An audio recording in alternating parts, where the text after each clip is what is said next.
성령 세례와 맥추절. 예수님께서 말씀을 그렇게 하시죠. 요한이, 침례 요한이에요. 요한이 물로 세례를 줬지만 인자는 성령으로 너에게 세례를 줄 거를 말씀해 주셨습니다. 여러분, 우리가 자녀들을 키우면서 많이 깨닫는 게 있죠. 그 초중고를 다닐 때마다 그런 생각이 있어요. 이거 간섭받기 싫다. 좀 그 간섭에서 좀 벗어나고 싶다. 그래, 용기 있는 친구들은 가출도 해보는 경험들이 우리 당시에는 더러더러 있었어요. 모두가 그랬다는 건 아니죠. 이제 그런 가출하는 친구들을 보면서 때로는 용기에 부럽기도 했어요. 야, 쟤는 가출도 하는구나. 이제 우리처럼 순둥이 같은 사람들은 뭐 그런 생각도 안 해봤습니다만은 어쨌든 그런 생각을 하죠. 왜 그래요? 어른들의 간섭을 받기 싫다는 거예요. 지금 세상이 어떻습니까? 간섭하지 말라는 거예요. 누구도 간섭하지 말라는 거예요. 이제 심지어 뭐 법도 나를 간섭하지 마라. 내가 무슨 뭐 마음대로 살아가는데 니네가 왜 그래서 이런 이상하게 망측한 세상이 되어버렸죠. 어느 날 어떤 분이 저하고 통화를 하면서 집사인 것 같은데 감리교회 통화하게 됐는데 어떻게 얘기를 하다 보니까 그분은 한 거의 60 된 것 같아요. 50대 후반이나 60 초반이나 이렇게 되신 분인데 그 얘기하려고 전화한 건 아닌데 무슨 얘기 끝에 이런 얘기 저런 얘기를 하면서 목사님 얘기를 들으니까 속이 시원합니다. 후련합니다. 이런 얘기를 하더라고요. 무슨 말씀을 드리려고 하냐면 지금 간섭받는 걸 싫어한다는 말씀을 좀 드리려는 거예요. 그러니까 간섭하지 말라는 거예요. 경찰도 나를 간섭하지 말고 대통령이나 누구도 나를 간섭하지 말고 이런 부분들이 너무 지금 현 시대에 점점 심해질 겁니다. 점점 더 그것이 여러분들 그 아이들도 그러잖아요. 지금 여러분들 할머니 옆에 아이들이 지금 예배를 드리고 있는데 제가 작년, 재작년 이렇게 쭉 지켜오는 것을 살아온 것을 아이들이 자라는 것을 바라보면서도 지금도 과거에는 할머니가 주도를 해가고 엄마가 주도를 해갔다면 지금은 아이들이죠. 나도 그런 얘기를 하는 거죠. 여러분들 이것이 과거에 살았던 분들로 생각하면 좀 상하는 마음이 있어요. 무슨 말인지 이해가 되시죠? 우리 옛날에 이제 저도 어렸을 때의 기억을 더듬으면 길거리에서 동네 아저씨들 만나더라도 어떻게 하라고 가르쳐 줬어요? 인사라고. 근데 지금은 인사하는 거를 잃어버렸어요.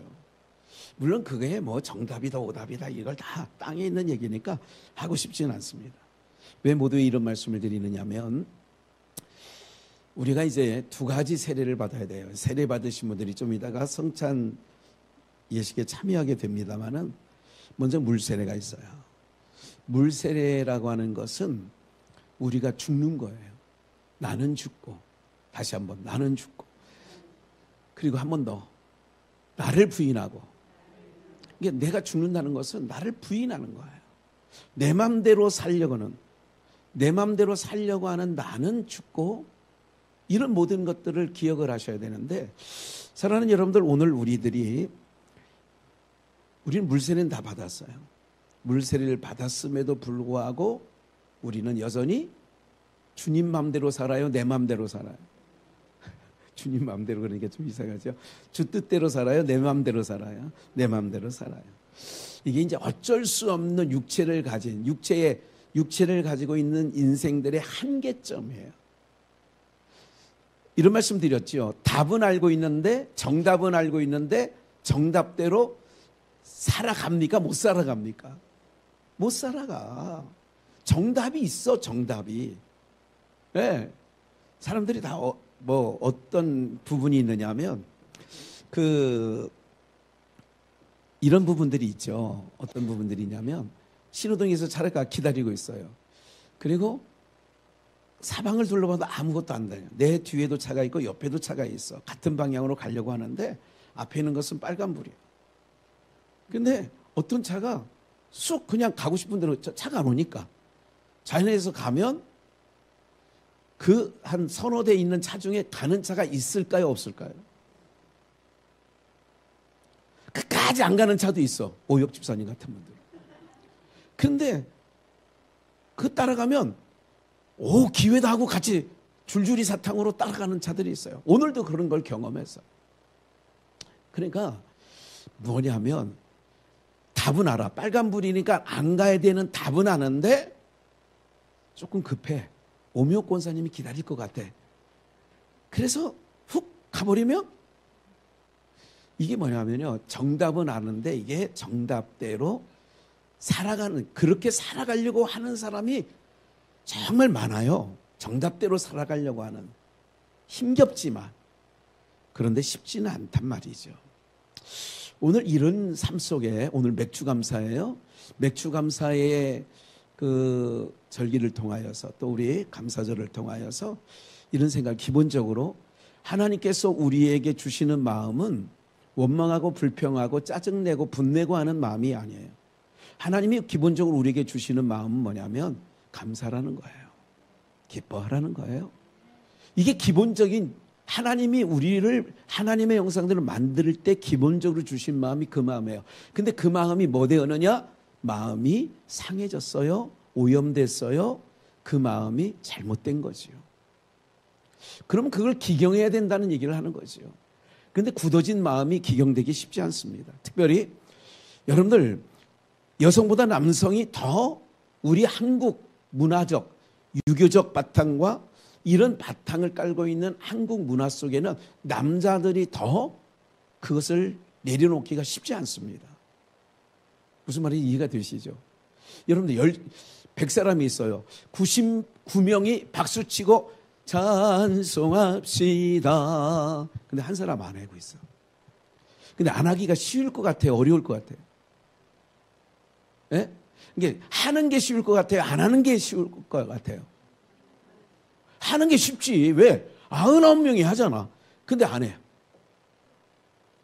이게 굳은 마음이에요. 저분은 원래 그래요. 목사님, 우리 남편 원래 그래요. 그냥 놔두세요. 그게 아니라니까. 그 마음에 여러분들 이제 지금 이번 주 내내 비가 온다는 예보가 있고 오늘도 비가 온다고 잠깐 그런 말이 있는데 오늘 정말 저는 주일날은 비가 안 왔으면 좋겠다는 개인적인 소망이 있습니다.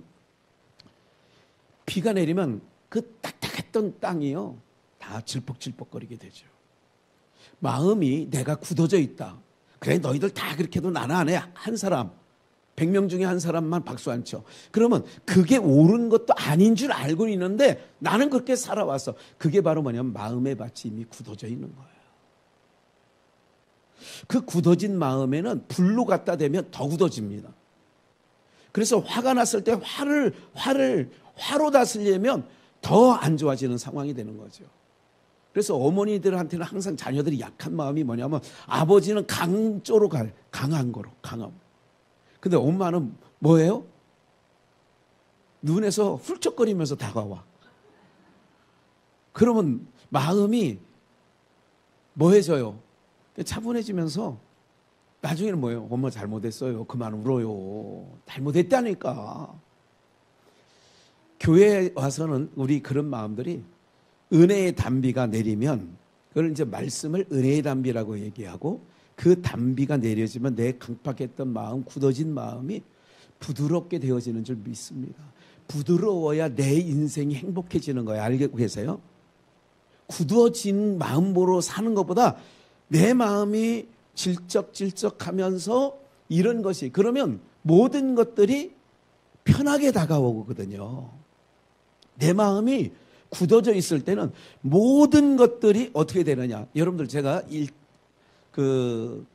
주차를 그저께도 해보면 이게 붙이는 스티커가 그 3단지에 살고 있는데 3단지에 매번 붙이는 건 아니지만 한 3번 붙인 거를 내가 봤는데 이거는 잘 안 떨어지는 거 있어요. 그리고 한번 떨어진 것도 거기에 남은 자국이 찔쩍찔쩍한 그 끈적이가 접착제가 많이 남아 있어. 여러분 그러면 붙인 사람이 잘못해요? 붙이게끔 3단지 스티커를 내가 안 붙이고 있거든. 그러니까 그 사람들은 내가 309동에 살아도 경비원이 내가 309동에 사는지 안 사는지 알아 몰라. 스티커가 없으니까, 동그란 스티커가, 주차 스티커가 없으니까 붙이는 게 그들의 의무야. 그러면 붙였다고 내가 열받으면 돼, 안 돼요? 근데 사람들은 열받아, 안 받아? 붙여도 이렇게 끈적거리는 걸 붙여놨냐? 잘못을 누가 해놓고요? 그런데 내 마음이 부드러웠을 때는 어떤 마음이 드느냐면, 아, 그래, 내가 잘못한 거지.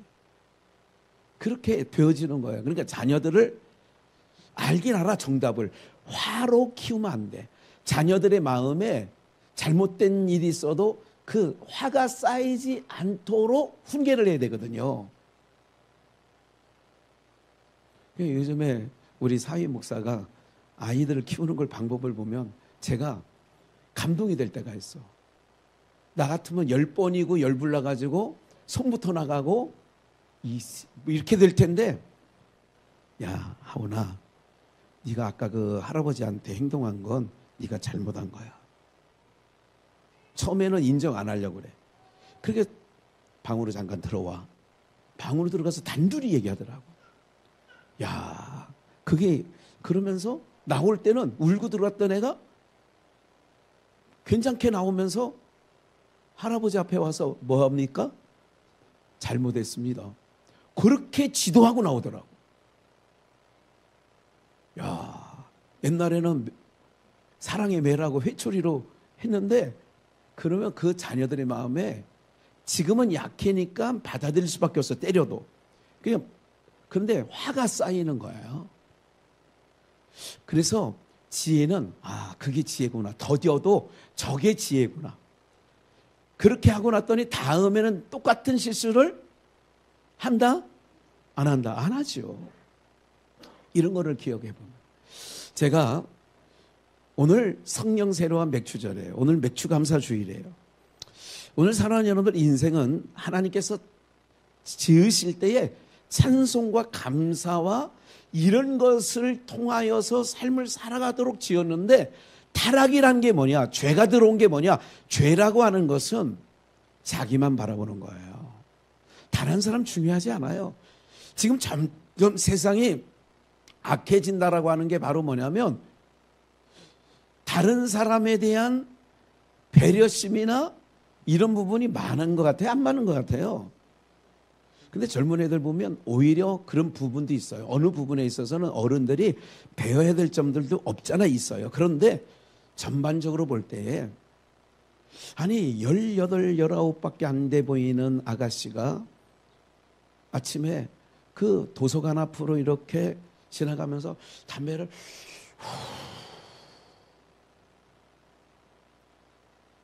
뭐 고등학생인지 20살 먹은 아가씨인지는 몰라도 그런 모습을 볼 때, 야, 한편으로, 야, 요즘 삶이 참 얼마나 어려우면 이른 아침부터 저렇게 담배를 내뿜으면서 살아야 되나, 이런 생각도 때려보면 조금, 아, 좀 저 인생 안 됐다 하는 생각도 들긴 들지만, 그것도 내 마음이 좋을 때 그 생각이 드는 거지. 아니, 여러분, 점점 이게 시간이 지나면서 당연한 줄, 좀 이따 이제 찬양, 감사 찬양을 하겠습니다만은, 모든 것들이 처음에는, 여러분, 10년 전만 해도 여자분들이 길거리에서 담배 피는 광경을 흔히 봤어요? 덜어 봤어요? 무슨 얘기인지 아시죠? 80년대, 90년대까지만 해도 술집에서 술 파는 여자분들이나 담배를 식당에서 피는 걸 저도 봤어요. 근데 여자분들이 담배 피는 것이 길거리에 남자가 피는 건 괜찮고 여자가 피는 건 안 괜찮냐, 이런 얘기는 아닙니다. 이게 벌써 이제 차별금지법에 걸리는 얘기들이에요, 이런 것들이. 그런데 중요한 것은 바로 뭐냐면, 이런 심이 있어요. 세상이 점점 악해진다는 것은 처음에는 아니었는데, 이제 자꾸 길거리에서 요 옆에 건물에서도요, 주중에 5-6명의 여자애들이 모여서, 아마 옆 건물 같아요. 담배를 뿜어대고, 담배꽁초는 다 밑에다. 그래, 주변이 담배꽁초 엄청 많습니다, 여기 주변에. 왜 자기 건물에 갖다 버리지? 왜 이렇게 하는, 이런 모습을 보면서 상하긴 해, 마음이. 그런데 자꾸 여자분들이 길거리에서 담배 피는 모습을 몇 년 보게 되니까 처음 볼 때보다는 지금은 저도 익숙해져 가지고, 그래, 그런가 보다. 죄라는 것은 바로 뭐냐면 자꾸 우리 몸에 그게 인식되고 그것이 배어지는 거예요. 그러니까 처음에는 아니었는데 나중에는 뭐 괜찮은 게 돼버린 거예요. 이것이 오늘 시대에 살아가는 아픔일 수도 있어요. 뭐가 정상이냐, 뭐가 오답이냐, 뭐가 잘못, 이걸 말씀드리려는 게 아니라 다 인생들이 자기 기준에 삼아서 나쁘다 좋다 하니까. 근데 오늘 우리가 세례를 받았다는 얘기를 말씀드리는 거예요. 세례는 나는 죽는 거예요. 내가 주인 삼았던 나는 죽고 예수가 나의 주인이라는 거예요. 예수님이 나의 왕이라는 거예요. 그래서 아까 찬양할 때 예수는 그리스도, 예수는 주, 하나님의 영으로 예배드리세요. 우리 찬양 불렀지 않습니까? 예수님께서 약속했어요. 3년 6개월 동안 제자들과 함께 다니시다가 죽으시고 40일을 세상에 계시다가 부활승천하시면서 3절, 4절 마지막 오르시기 전에 이제 승천하실 거예요. 곧 사도와 같이 모이사 저희에게 분부하여 가라사대 어디를 떠나지 말라고요? 내게 들은 바 아버지의 약속하신 것을 뭐 하라고요? 아버지가 뭘 약속했는데 5절에 보니까 요한은 뭐로 세례를 줬어요? 물로 세례를 베풀었으나 너희는 몇 날이 못 되어 뭐로 세례를 받아요? 성령으로 세례를 받으리라 하셨느니라. 여러분들 물 세례 받으신 분들 오늘 성찬 예식에 참여한다고 그랬어요. 그러면 오늘 확인할 게, 그럼 나는 성령 세례는 받았나? 이거를 이제 오늘 말씀을 들으면서 확인하시기를 주의 이름으로 축원합니다. 무슨 세례 받았냐고요? 성령 세례. 오늘 성령 세례와 맥주절은 연관성이 매우 깊죠. 오늘 본문이에요. 아버지의 약속하신 것을 예루살렘을 떠나지 말고 기다려라. 요한은 물로 세례를 베풀었으나 너희는 몇 날이 못 되어 성령으로 세례를 받는다는 거예요. 여러분, 세례는 아까 말씀드렸어요. 세례의 기본적인 것은 나는 죽고, 내가 주인 삼았던 것 죽고, 내가 옳다고 한 것 죽이고, 이제는 주님이 오라요. 주님이 나의 주인이에요. 주님이 나의 왕이세요. 이것이 이게 전환이에요. 그러니까 신앙생활에서 세례를 받았다는 것은 이제 사실 하나님 앞에서 할 말이 없어야 돼요. 야, 너 죽고 내 뜻대로 산다며. 그래서 세례 받은 거 아니야? 그 왜 네 맘대로 살아? 그러면 우리가 유구무원 할 말이 없어. 예, 할 말이 없어요. 근데 중요한 게 있어요. 그러나 그렇게 되어짐으로 말미암아 하나님께서 뭐 하는 자가 되느냐? 간섭하는 자가 되어지는 거예요. 여러분, 하나님께 간섭받는 게 복이에요. 부모에게 간섭받는 거 아까 말씀드렸어요. 그 간섭이 싫어서 가출할 생각도 더러더러 또 시행하는 자들도 봤다. 이런 말씀까지 드렸어요.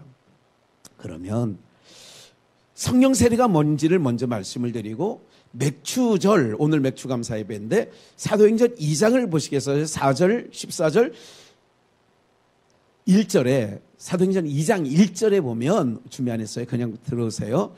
어떠니 오순절 날이 됐어요.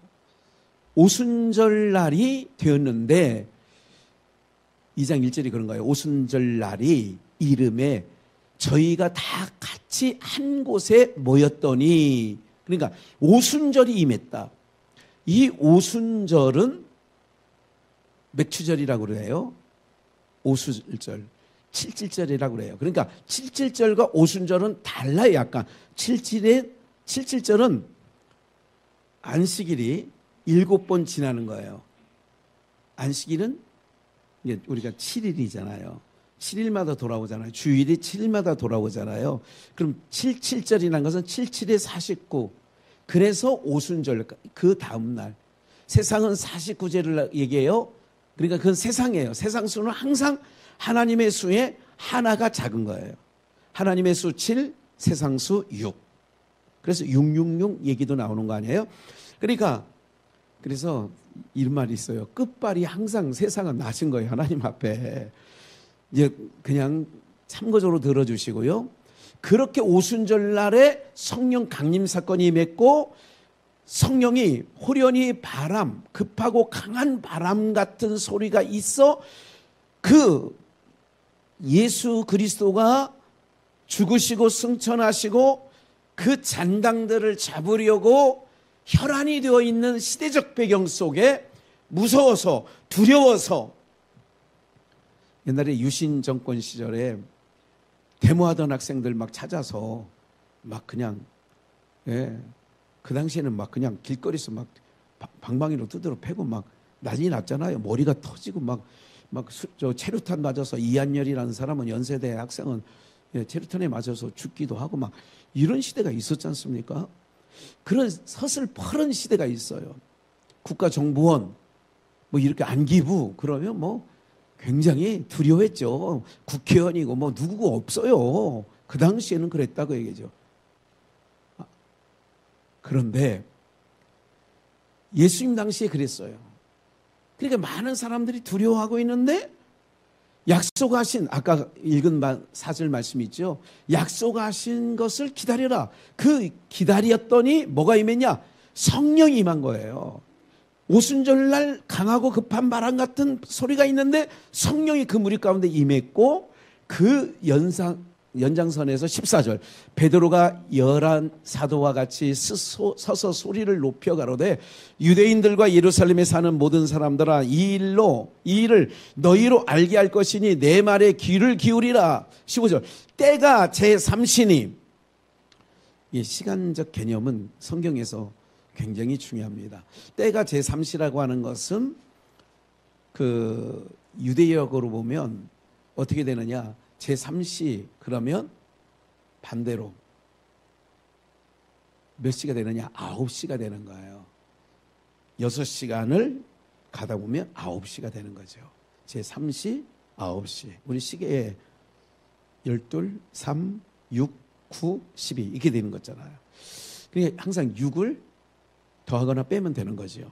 제3신이 너희 생각과 같이 이 사람들이 취한 것이 아니라 지금 벌건 대낮에 새술에 취한 게 아니다. 13절에 누가 새술에 취한다. 저 사람들 이상해. 사람들이 이상해. 술 취한 거 아니야? 새술에 술 취한 게 아니다. 이제 그런 얘기를 13절에 하는 거예요. 취한 것이 아니라 16절 함께 읽을까요? 시작. 이는 곧 선지자 요엘로 말씀하신 것이니 일러스되 하나님이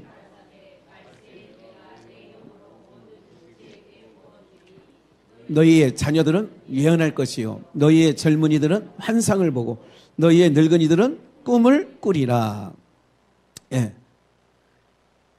뭐가 임하면 성령이 임하시면 성령 세례를 받으면 모든 육체 가운데 하나님의 영을 부어주는데 자녀들은 예언하고 젊은이는 환상을 보고 늙은이는 뭐를 봐요? 꿈을 꾸리라. 자녀들은 예언할 것이요 청년들은 환상을 보고 늙은이는 꿈을 꾸리라. 주의 영이 임하면 이제 그런 찬양이 있죠. 보세요. 요엘 선지자가 예언한 게 있다. 어떤 걸 예언했느냐? 하나님이 가라사대 말세에, 그때도 말세예요. 예수님이 부활승천하신 그때도 말세라고 하는 거예요. 말세에 내가 내 영으로 모든 육체에게 뭐예요? 이거를 오늘 내자로 무슨 세례? 성령 세례. 하나님의 영을 모든 육체 가운데 부어주신대. 그러면 자녀들은 예언해. 저 아이들은 예언하고 젊은이는 환상을 보고 늙은이는 꿈을 꾼대. 그리고 17절 18절 말씀해 보니까 그때에 그렇게 영을 부어줄 때에 그때에 내가 내 영으로 이거를 두자 성령. 내가 내 영으로 내 남종과 여종들에게 뭐 한다고요? 부어주시리니. 오늘 성령의 기름 부으심이 오늘 공동체 모두에게 부어지는 역사가 있기를 주의 이름으로 축원합니다. 특별히 성찬 예식에 참여할 때에 참여하는 자들의 심령 속에 부심이 있어서 감화감동의 역사가 있기를 부주관종은 기대하고 있습니다. 그래서 19절, 또 내가 남종과 여종에게 부어주는데 또 내가 위로 하늘에서 기사와 아래로 땅에서는 징조를 베풀리니 곧 피와 불과 연기로다. 주의 크고 영화로운 날에 이르기 전에 해가 변하여 어두워지고 달이 변하여 피가 되리라. 그런 전이 예수님이 십자가상에 있을 때 그런 역사가 있었어요. 누구든지 주의 이름을 부르는 자는 뭐를 얻어요? 내가 내 영을 모든 남종과 여종들에게 부어주는데, 이거를 그 전에 16절 말씀에 보면 육체 가운데 17절 하나님이 가라사대 말세에 내가 영으로 성령 모든 육체에게 부어주는 거야. 그러니까 성령의 부으심을 목사에게만 있는 게 아니라 우리 모두에게 성령 부으심의 역사가 있게 될 줄 믿습니다. 이걸 그대로 요엘서 3장 8절 말씀을 인용한 거를 그대로 가서 한번 확인해 볼게요. 너희 자녀를 유다 자손의 손에 팔리니 그들은 다시 먼 나라 스바, 우리 지난주에 스바 남방영 얘기했죠. 지금은 예멘 이렇게 되어 있어요. 제가 카톡에 좀 보내드렸는데 그 건너편에 보니까 에티오피아가 있었죠. 수단, 우유가 수단이 있고, 스바 사람에게 팔리라. 나 여호와가 말하였느니라. 그 후에 내가 내 신을 만민에게 부어주리니. 봐요. 요엘서에 그대로 한 거를 사도행전 2장에서 베드로가 인용한 거예요. 내가 내 신, 이거를 두자 성령을 만민에게 부어주리니 이걸 성령 세례다. 성령 세례를 받으면 꿈을 꾸고 환상을 보고 예언할 것이요. 그랬잖아요. 그러니까 성령의 부으심을 입으니까 전혀 다른 삶을 살게 되는 거예요. 이렇게 살고 싶은데 그렇게 안 살아져. 그건 좀 이따 말씀드리기로 하고요. 그래서 내가 내 신을 만민에게 부어주는데 너희 자녀들은 장래 이를 예언할 것이요. 그 얘기죠. 늙은이는 꿈을 꾸며 젊은이는 이상, 환상을 볼 것이며 그때 내가 또 내 신 성령으로 남종과 여종에게 뭐 해줄 거예요? 부어줄 거란 말씀을 하고 있는 거죠. 좀만 더 넘어가 볼까요? 30절 내가 이적을 하늘과 땅에 베풀리니, 이건 같은 요엘서 2장을 얘기해요. 3장 얘기해요. 곧 피와 불과 연기 기둥이라. 31절 여호와의 크고 두려운 날이 이르기 전에 해가 어두워지고 달이 핏빛같이 변하려니와 누구든지 여호와의 이름을 부르는 자는 뭐를 얻어요? 이건 사도행전에 그대로 베드로가 인용을 한 거지요. 이는 나 여호와가 말한 대로 시온산과 예루살렘에 피할 자가 있을 것이며, 피할 자, 피하지 못할 자도 있는 거죠. 남은 자 중에 나 여호와의 부름을 받을 자가 있을 것입니다. 크고 두려운 날이 이르기 전에 해가 어두워지고 달이 핏빛같이 변하는 그때에 오늘 사람은 여러분들, 우리가 하나님의 부르심을 받아 어떻게 되느냐? 주의 이름을 부르는 자가 되어진 줄 믿습니다. 주의 이름을 부르는 자는 뭐를 얻으리니? 구원을 얻으리니. 오늘 우리가 주님 앞에 왔어요. 물 세례 받았어요. 그럼 무슨 세례 받아야 돼요? 성령 세례 받아야죠. 성령 세례를 받으면, 여러분 성령 세례는 이런 거예요. 좀만 더 설명을 할게요. 룻기서를 가서 제가 이 룻기서를 이걸 어떻게 좀 더 한 번 더 설명을 했으면 좋겠다 생각을 했던 부분이었는데 좀 길어요. 좀 길지만 10절부터 그대 14절 밖에 안 돼요. 룻이 땅에 엎드려 절하면, 이건 보아스의 그 밀 타작하는 밀 거둘 때에 이제 소년에게 가서 그랬잖아요. 그 추수를 하는 보아스의 요즘 말로 말하면 머슴 하인들에게, 야, 우리 먼 친척 때는 룻을 위하여 너희가 낫을 가지고 추수할 때에 더러더러 일부러 이삭을 떨어뜨려라. 다 거두지 말고 샅샅이 싸그리 거두지 말고 더러더러 이렇게 떨어뜨리면서 가라. 이거는 보아스가 룻을 위하여 배려한 거예요. 그리고 그 전에 룻에게 이후에도 이런 말씀하는데 어떤 얘기를 하냐면, 야, 다른 밭에 가지 말고 그냥 네 어머니 시어머니 나오미와 함께 살 만큼 우리 밭에서 그냥 계속 주소, 이렇게 얘기를 했단 말이에요. 그래 놓고 하인들한테는, 종들한테는 떨어뜨려, 이렇게 얘기한 거예요. 그러면 나는 이방 여인이거늘 모압 여인, 당신이 어찌하여 내게 은혜를 베푸시며 나를 돌아보시나이까. 나를 돌아볼 만한 형편과 처지가 당신과 나와 상관이 없는데 어떻게 나를 돌아보십니까? 보아스가 그에게 대답하여 가로되, 이제 보아스, 내 남편이 죽은 후에로 내가 시어머니 나오미 행한 모든 것과 내 부모와 고국을 떠나 전에 알지 못하던 백성, 여기에요, 이스라엘 백성에게로 온 일이 내게 분명히 보아스가 들은다. 여호와께서 내 행한 일을 보응하기를 원하며, 하나님께서 네가 그렇게 행동하고 그렇게 어머니 시어머니 아무 소망도 없는 나오미 시어머니를 따라온 모든 것들을 내가 들었는데 그 행한 일을 하나님께서 너에게 복 주시기를 원한다, 그 얘기예요. 이스라엘 하나님 여호와께서 그날개 아래 보호를 받으러 온 내게 온전한 상 주시기를 뭐 한다고요? 그러면서 이제 그 다음 말씀이 중요해요. 룻이 가로되 내 주여, 내가 당신께 보아스에게 은혜를 잊기를 원하나이다. 나는 당신의 시녀의 하나와 같지 못하오나 당신 시녀만도 못한 여자입니다. 이방 여인, 당신이 이 시녀를 위로하고 하시고 마음을 기쁘게 하는 말씀을 하셨나이다. 14절. 그래서 말을 잘해야 돼요. 그럼 옛날에 그런 말이 있죠. 말을 잘하면 뭐가 하나 더 들어와요? 떡이 하나 더 들어와요. 예. 저도 식당 가서 이게 무슨 말을 잘하려고 하는 게 아닌데 그냥 삶이 그러니까 그러면 더 갖다 주고 막 그래요. 예.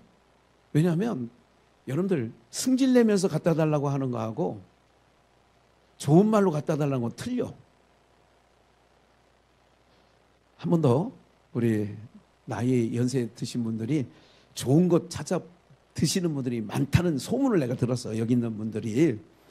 좋은 거는 그냥 막, 제일 좋은 거는요, 하나님 말씀 예배 드리는 게 제일 좋은, 뼈를 기름지게 하는 줄 믿습니다. 중요해요. 아무리 좋은 거 드셔도 원망하고 불평하고 막 짜증내고 분내고 막 이렇게 살면 보약 전혀 효과 없습니다. 진짜 효과 없다니까. 그러면 여러분들이 기억을 하셔야 돼요. 부드러운 말, 아까 그런 얘기를 했잖아요. 부드러운 말과, 그래서 이런 부분, 저도 이제 우리 자녀들을 지금도 좀 많이 조심하려고 그래요. 그리고 생각도 해요. 이런 부분들에 있어서 이 여인이 보아스에게 하는 모든 말들이 보아스가 들을 때 너무 좋은 거야. 아니, 세상에 이런 여자가 다 있냐고. 이런 부분들이 있는데, 이제 보세요. 마음을, 당신 이 시녀를 나를 위로하고 기쁘게 하는 말을 하셨습니다. 너무 감사합니다. 그런 거예요. 14절. 식사할 때에 보아스가 룻에게 이르되 이리로 와서 뭐를 먹으라? 떡을 먹으며 내 떡 조각을 초에 찍으라. 룻이 곡식 베는 자 곁에 앉으니, 이제 보아스가 일로 식사할 때 일로 와서 떡을 먹고 그 떡을 초에 찍어 먹어라. 룻이 곡식 베는 자 곁에 앉았는데 그가 무슨 곡식이에요? 볶은 곡식을 주매 룻이 뭐 먹어요?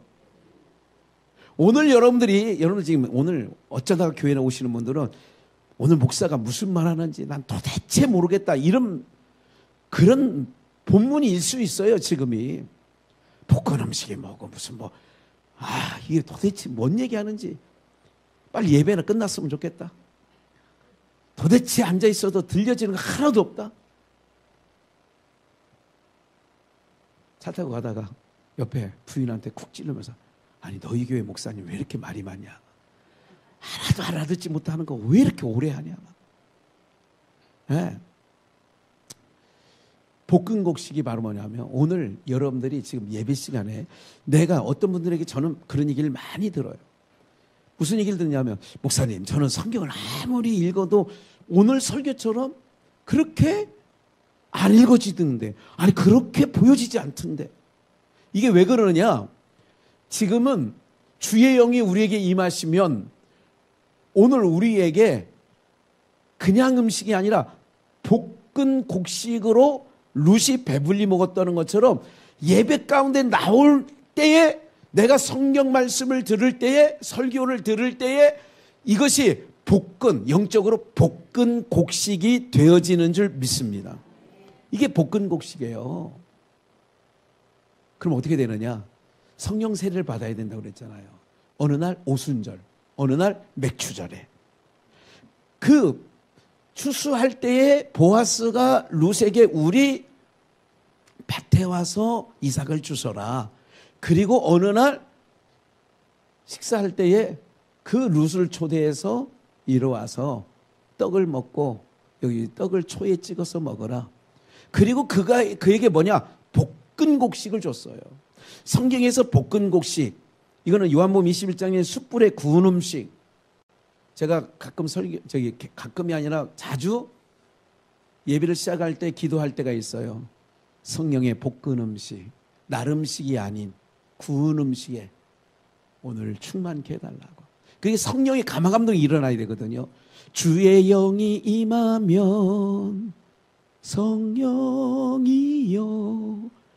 우리 가운데 성령의 부으심이 되면 어떤 역사가 일어나냐면 예언하고 꿈을 꾸고 이상을 본다. 그러면 이 볶은 음식을 먹은 이 룻은 어떻게 되느냐? 소망을 땅에서 하늘로 소망을 갖게 되어지는 줄 믿습니다. 보세요. 요한복음 5장을 얼른 한번 찾아볼게요. 그 후에 유대인의 명절이 있어.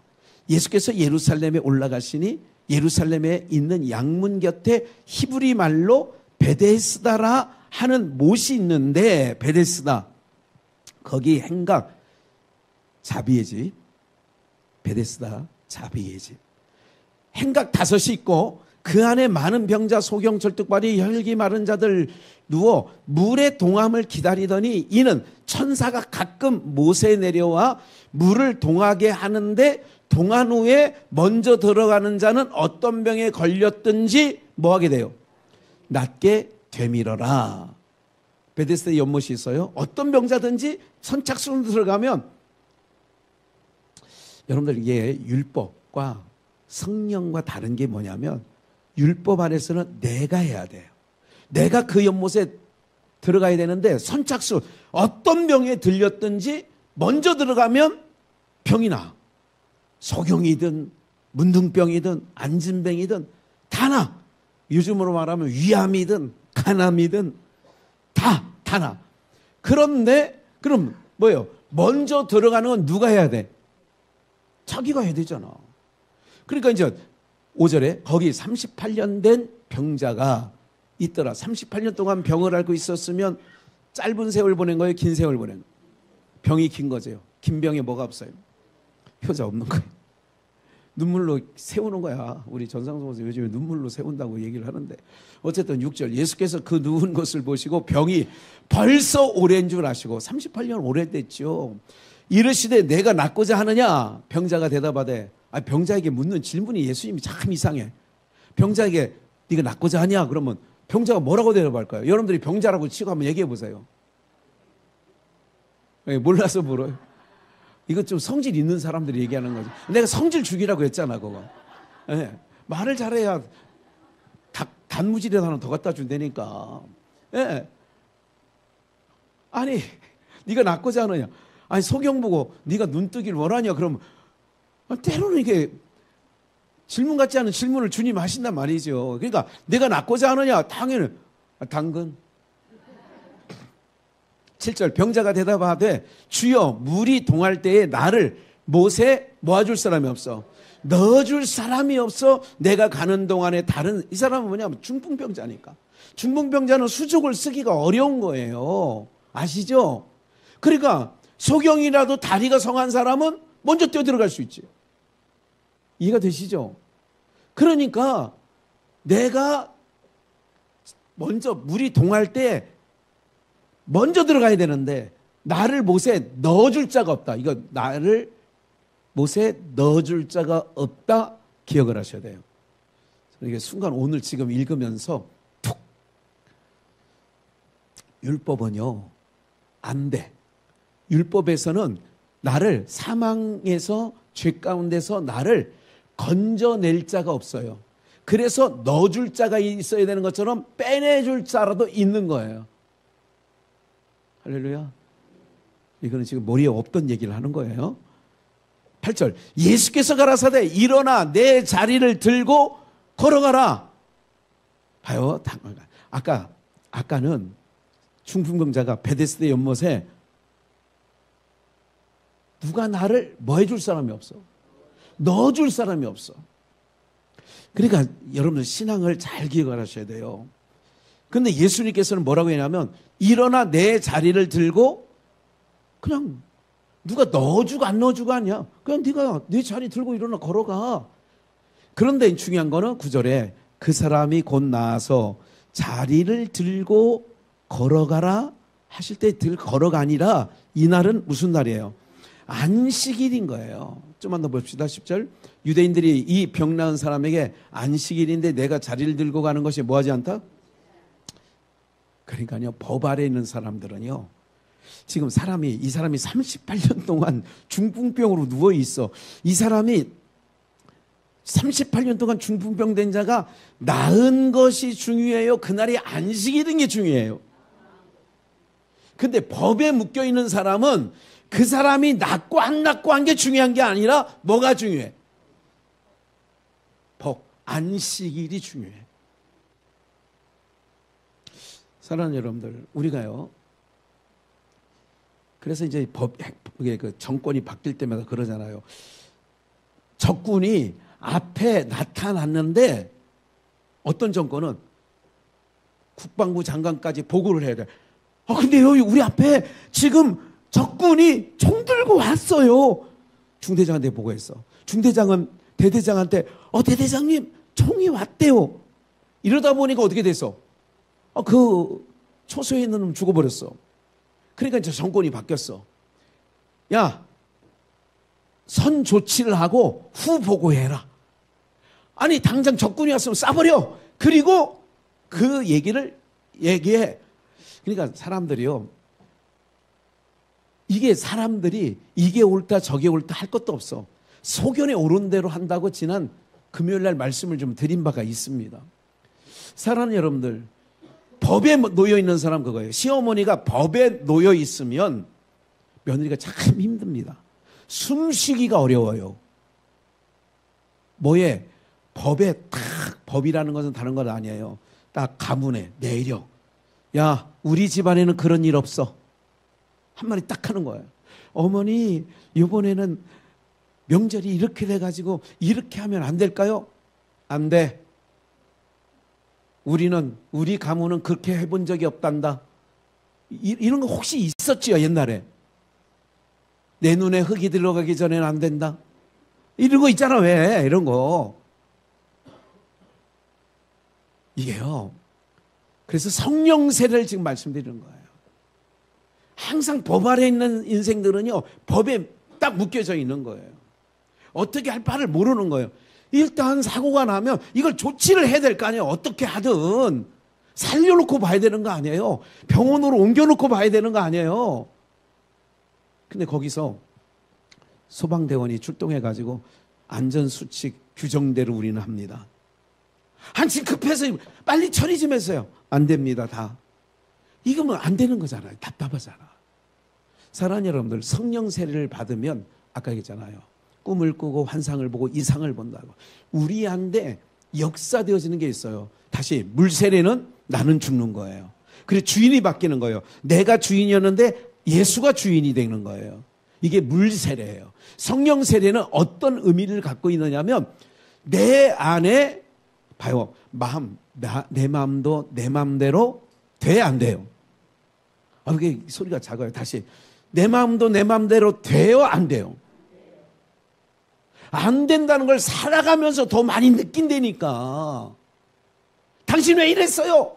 무서운 부인님이 그런 얘기를 하며, 글쎄 나도 내 마음대로 잘 안 되더라니까. 아이고 미안해. 사랑하는 여러분, 그걸 내 마음대로, 내 마음인데 내 마음대로 안 되는 것을 그 하나님의 기쁘심대로 끌고 가는 게 성령 세례, 성령의 역사인 줄 믿습니다. 그러니까 누가 나에게 넣어주는 자가 없어. 그런데 주님은 뭐래? 내 자리를 네가 들고 걸어가. 그랬더니 걸어가. 그날이 안식일이야. 11절 대답하되 나를 낫게 한 그가 자리를 들고 가. 너 왜 안식일 날 자리 들고 가? 38년 동안 어디 한 곳에 여러분 노숙자들이 38년간 다리 밑에 있었으면 진보다리가 작다 많다. 지게로 몇 찜 될걸. 38년 동안 다리 밑에 있었으면 가끔 어느 다리 밑에 이렇게 지나가다 보면 거기에 사람 산 흔적이 있더라니까. 여기 당장 양주시청 가는 준회장로교회에서 지나서 쭉 그 다리 밑에도 그게 있더라니까. 피트병도 한 30개 있어. 그리고 무슨 벽에 같은 것도 있고 있어. 그럼 누가 거기서 있었다는 거 아니에요. 보따리도 이렇게 혼자 양손으로 들고 가기 어려울 보따리들이 있다니까. 이 38년 된 병자가 그 보따리를 들고 간 거예요. 그러니까 안식일이야 그날이. 바로 안식일인데 옳지 않대. 이게 법이야. 저희가 묻되 너더러 자리를 들고 걸어가. 그럼 네가 글쎄 누가 나보고 자리를 들고 걸어가라고 해서 나는 그렇게 한 거예요. 그럼 너더러 자리를 들고 걸어가라는 사람이 누구냐? 고침을 받은 사람이 그가 누구인지는 알지 못하는데 이는 거기 사람의 말음으로 예수께서 이미 뭐 했어? 이 세상은요 예수님까지도 옳다고 하지 않습니다. 주님이 지금 이 시대에 오셨으면 주님이 하신 말씀에 이 세상은 옳다고 하지 않는다니까. 그러니까 세상이 옳은 거 아니라는 거 기억하셔야 돼요. 세상이 옳은 게 아니에요. 주님이 오르신 거예요. 그래서 우리는 주님이 오르심대로 가는 게 우리의 삶의 오름이지 내 방식이 옳다고 해서 가는 게 아니에요. 모든 사람이 그렇게 살아가요. 요즘 시대 다 그렇게 살아가요. 그게 오름이 아니라니까. 망할 세상에는 망할 징조가 오는 거예요. 세상 곧 철거됩니다. 주님 오실 날 멀지 않았어요. 징조가 여러 곳에서 나타나죠. 지금 지구도 이게 보통 이게 문제가 심각한 게 아니더라고 보니까. 사랑하는 여러분들, 그러나 우리는 강하고 담대하고 염려하지 말고 살아가시면 돼요. 걱정하지 마세요. 끝으로 출애굽기 3장을 한번 볼게요. 여호수아 5장 15절과 출애굽기 3장 5절은 같은 의미라는데 똑같은 내용인데 하나는 모세, 하나는 여호수아. 3장 5절, 출애굽기 3장 5절에서는 모세에게 하나님께서 이런 말씀하십니다. 호렙산 떨기나무에서 모세를 부르시고 하나님이 가라사대 이리로 가까이 하지 말라. 너의 선 곳은 무슨 땅이니? 거룩한 땅이 내 발에서 뭐를 벗으라? 신을 벗으라. 여호수아 똑같이 모세의 시종 여호수아. 모세의 뒤를 이어서 리더로 이스라엘 지도자로 나간 여호수아에게 똑같이 여호와의 군대 장관이 여호수아에게 이르시되 내 발에서 뭐를 벗으라? 신을 벗으라. 내가 선 곳은 뭐한 곳이다? 거룩하니라. 이런 거 한 가지 이런 의미가 있어요. 성령 세례를 받으면 우리에서 신을 벗으라고 하는 의미는 네가 선 곳은 거룩한 땅이라고 계속 얘기를 하죠. 거룩하신 하나님께서 성령 세례, 성령을 부어주신다는 얘기는 어떤 의미를 갖고 있냐면 이제는 네가 신을 신고 아까 그랬잖아. 나를 베데스다 연못에 넣어주는 자가 없어. 내가 가기에는 이미 다른 건강한 사람들이 더 먼저 들어가서 내 차례가 안 와서 38년이 지난 거예요. 그러면 여호수아 장군, 여호수아에게 군대 장관이 하나님의 군대 장관이 내 신에서 신을 벗으란 의미는 성령 세례를 받으면 같은 연장선상에서 주님이 나를 업고 가는 거야. 주님이 나를 뭐 하고 간다고요? 사람이 할 수 없는 그것을 하나님은 하시나니. 할렐루야. 부자가 천국 가기가 약대가 바늘귀에 들어가는 것보다 어렵다. 그러면 누가 천국에 갈 수 있습니까? 라고 할 때에 사람으로서는 할 수 없으되 하나님으로는 할 수 있다. 할렐루야. 어떻게 가능하냐? 하나님께서 우리를 띠띠고 우리를 들쳐고 가는 거야. 그러면 되는 거지. 갈 수 있는 거 하는 거야. 그래서 요한복음 21장 18절 그냥 네가 나를 사랑하냐 3번 물으신 후에 18절이 그거야. 내가 진실로 진실로 내게 이르노니 젊어서는 내가 스스로 띠띠고, 그러니까 남이 나를 넣어줄 사람이 없대잖아. 베데스다 연못에. 젊어서는 네가 원하는 대로 다녔지만 늙어서는 내 팔을 벌리리니 남이 내게 못 띄우고 띠띠우고 원치 아니한 곳으로 너를 뭐 한다고요? 봐요. 남이 너를 띠띠우고 원치 않은 곳으로 갈 때는 질질 끌려가는 거예요? 업혀가는 거예요? 아까 얘기했잖아요. 신발 벗으라는 얘기는 네가 걸어가라는 거예요? 내가 업어서 너를 건너가겠다. 함께 하겠다는 거예요. 함께 하겠다는 거지. 좀 이해 좀 말씀 들을 때 밥 먹을 시간도 아직 안 됐어요. 젊어서는 네 맘대로 됐어. 왜 성령 세례, 그 오순절, 맥추절, 맥추 때에 볶은 음식 이것을 먹으면 이제는 남이 내게 띠띠우고 원치 않은 곳으로 너를 데려갈 건데, 그렇다고 개 끌려가듯이 개 끌어봤어요. 제가 개가 가기 싫은 걸 이렇게 하는 걸 봐요. 그러니까 내 발이 이렇게 버티니까 사람이 힘이 셀 때는 뚝 하니까 버틴 대로 끌려가더라고. 모르셔요? 해보셨어요? 옛날 70년대에 그 개들은 똥개들 키울 때 그렇게 하더라고. 이것들이 알아. 목맬 줄. 그러니까 안 가. 딱 버티고. 사랑하는 여러분들, 그렇게 가는 게 아니라 원치 않은 걸 가는데 성령이 나를 여기에 숯불에 구운 음식, 볶은 음식을 주니까 감화감동을 하니까 원치 아니한 곳인데 어떻게 가느냐? 참고로 여러분들 그 사도행전에서 내가 바울 사도가 에베소 교회 성도들에게 이렇게 얘기합니다. 내가 이번에 예루살렘에 올라가면 다시 여러분들을 못 볼 거예요. 띠 하나를 이렇게 보여주면서 누가 나를 띠를 떼어서 나를 끌고 갈 건데 거기서는 내가 죽을 것도 내가 각오하고 이번에 예루살렘에 올라가는 겁니다. 에베소 교회 장로들과 에베소 교회 성도들이 아이고 바울 선생님 그러면 안 되지요. 죽는 줄 알면서 왜 올라갑니까? 잘 들어오세요. 성령 세례를 받으면 원치 않는 곳까지 끌려가는 게 아니라 남이 너를 띠띠우고 신발을 벗어나 내가 업어서 가겠다 하는 것처럼 사랑하는 여러분들, 주님이 함께 하시는 줄 믿습니다. 자원하는 마음을 주시는 줄도 믿습니다. 선교사들이 가고 싶은 곳, 인간의 생각으로는 가고 싶지 않아요. 예? 여기서 이제 1년간 안식년을 하고 김학원 선교사 내외가, 김학원 선교사도 그 몸이 홀쭉해졌어요. 옛날 그 3년 사는 동안에 캄보디아. 왜? 노냥 땀을 흘리니까. 거기는 그냥 가만히 있어도 땀이 나는 곳이에요. 40도가 넘는 데니까. 그러니까 몸이 쫙 이렇게, 이게 보니까 이거 얼굴도 형보다도 주름이 더 많고, 어디 가면 저보고 제가 동생인 줄 알 거야.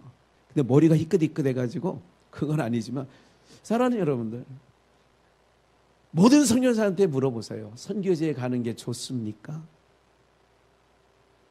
뭐라고 대답할까요? 좋아요. 그렇게 하지. 왜? 원치 않는 곳인데도 어떻게 감당하냐? 성령 세례를 받으면 내 심령에 감화감동이 있으면 원치 않는 곳인데도 기쁨으로 가게 되는 줄 믿습니다. 찬송하며 가는 줄도 믿습니다. 그래서 주의 일은 그렇게 감당하는 거예요. 주의 일 하면서 나 지겨워 못하겠어! 그러면 아까 물세례만 받은 거야. 나는 아직 안 죽었어. 근데 성령 세례를 받으면 권사님 어떻게 그런 일을 다 해? 아니요, 내가 하는 게 아니라요, 내 안에 계신 이가 나를 끌고 가는 거예요. 나는 순종할 뿐이에요. 사랑하는 여러분, 오늘 맥주감사주일입니다. 오늘 성령 세례의 역사가 우리 모두 가운데 있기를 주의 이름으로 축원합니다. 여러분들, 나는 그런 줄 알았으면 나 성령 세례 안 받을 거야. 아니, 원치 않은 곳까지 나는 가기 싫어. 아니, 원치 않은 곳 가는데도 기쁨으로 간다니까, 찬송하며 간다니까, 즐거워하며 가는 거예요. 이게 신앙생활인 거예요. 십자가의 길을 가는데 기쁨으로 간다니까요, 여러분들. 초대교회에 바로와 네로가, 네로 황제나 이런 시저, 이런 사람들이 그 믿는 사람들을 사자바 미되게 하고 화형 불태워 죽이고 하는데도 그들의 얼굴이 천사 얼굴처럼 되니까 그거를 명령한 이 로마의 황제들이요, 화병에 걸려 다 죽었어요. 아니, 저렇게 죽어가면서도 얼굴이 저렇게 환하게 죽는 사람, 야, 이게 저건 뭐냐? 저들의 정체는 뭐냐? 도대체 저거. 이게 열불 나는 거예요. 예. 여러분들 애를 때려보면서, 옛날에 때리면서, 그럼 애가 실직실직 웃으면서 이러면 화가 더 나요, 안 나요? 잘못했어요, 이래야 되는데 안 아프다. 그럼 더 맞는 거 아니에요? 그렇잖아. 그런데 순교당할 때 많은 사람이 채찍이 때리잖아요. 하나님께서 참 놀라운 게 뭐냐면, 이 우리 몸에요, 엔돌핀이라는 건 많이 들어보셨을 거예요. 이상구 박사가 옛날에 엔돌핀. 제가 얘기한 다이드로핀, 그거보다 5,000배 센 다이드로핀. 다이드로핀은 암을 다 없애는 거 아시죠? 그러니까 다이드로핀은 언제 그러냐? 감동 먹을 때, 언제? 찬양할 때, 말씀 들을 때 내 안에 감화 감동이 일어나면 지금 여러분들 안에 다이드로핀이 엄청 쏟아지고 있는 거 알고 계세요? 그런데 순교당할 때는 하나님께서 다른 것이 내 뇌에서 분비가 돼가지고 나오는 거야.